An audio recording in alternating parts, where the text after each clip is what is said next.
台南市议会第4届第4次的登记会，27号上午由了市府交通局业务报告，台南市为了改善路口交通，目前部分的路段正大力增设倒弯的车道。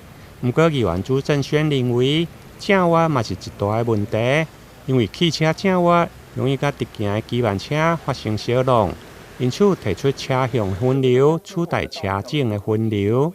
我们现在要调整的路面标线太多了，你根本调整不完。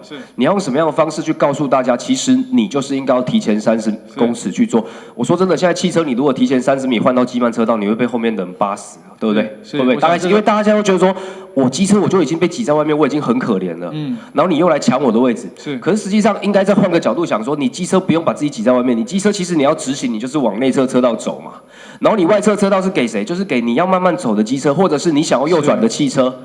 但我们现在整个城市的文化跟我们现在整个标线是完全冲突的。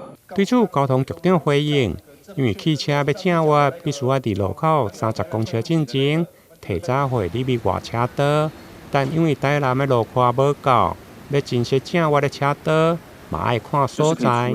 跟你做报告，现在的点虚线其实是我们比较善意的，要特别去提醒大家，因为按照道安规则，你就是要提早换路，不管它是实线还是虚线，哦，那可是现况的设置规范里面没有地平面上的标线可以，没有要求说要提前。我们有在研议，我们可不可以自己示范一些标线，比如说箭头我可以优先画，因为因地制宜，我们应该要回到每个路段跟路口因地制宜来做调整。除了路况无够，另外台南的路口嘛时常无对等，甚至同一条路大大小小。